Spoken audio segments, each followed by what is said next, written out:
Mark Thornton. That's Markthornton. I'm a senior fellow with the Ludwig von Mises Institute. I'm an economist, a PhD economist. And it's doctor. Yes. I'm not trying to get on to the political path, but I have to acknowledge that Ron Paul is the only one with the surgical skills to do the job. He hasn't necessarily cut open the body to see how bad it is, but he's the surgeon that could do it. Unfortunately, his chances are pretty slim. None of the other candidates, including Obama, don't seem to show any understanding of how bad the problem is. So what I'm asking you is, the government is not showing in any way, shape, or form, or any of the potential winners in 2012, any way, shape, or form that they're willing to say, we're not good for this, we're not good for that, we're not good for etc. So my question to you is, do you see this playing out in the worst way possible? Hyperinflation. That's certainly a possibility. Any country that's established a national debt at levels that we've done, the specter of hyperinflation is there.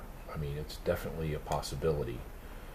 All of the other candidates' budgets have been analyzed by independent organizations, and they all make the ratio of national debt to GDP worse. And those are optimistic projections over the next 10 years. They all increase government borrowing, they all increase the national debt, and they increase the ratio of debt to GDP, which is probably one of the better measures of how severe the problem is.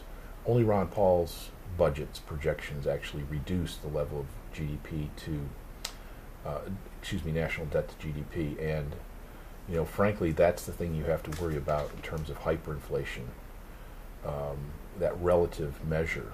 And so, with that in mind, I think you're right that the other candidates don't really recognize the severity of the situation because they're not in the situation. They're all wealthy. They all live in Washington, D.C. They're not really connected with the people in a tangible way the way Ron Paul is with his, not just his constituents, but his patients. I mean, he's somebody who knows the people that he represents, where Romney and Obama don't have that same connection, I think. So Ron is a student of economics and history. He knows the situation we're in. He predicted the situation we would be in. The great thing is that Ron Paul's actually already won. He's not doing well in the polls. He's not doing well in the primaries. But what he's done is he's captured the imagination of almost the entire next generation of leaders in terms of politics and in terms of entrepreneurs of tomorrow, the people who are going to be hiring other people. All of those people have been captured by Ron Paul. They're all dedicated supporters. They're all at least believers in his approach. And frankly, they are serious enough about it to learn why Ron Paul is right, what's behind his points of view, and why is he so consistent over a 40-year political career.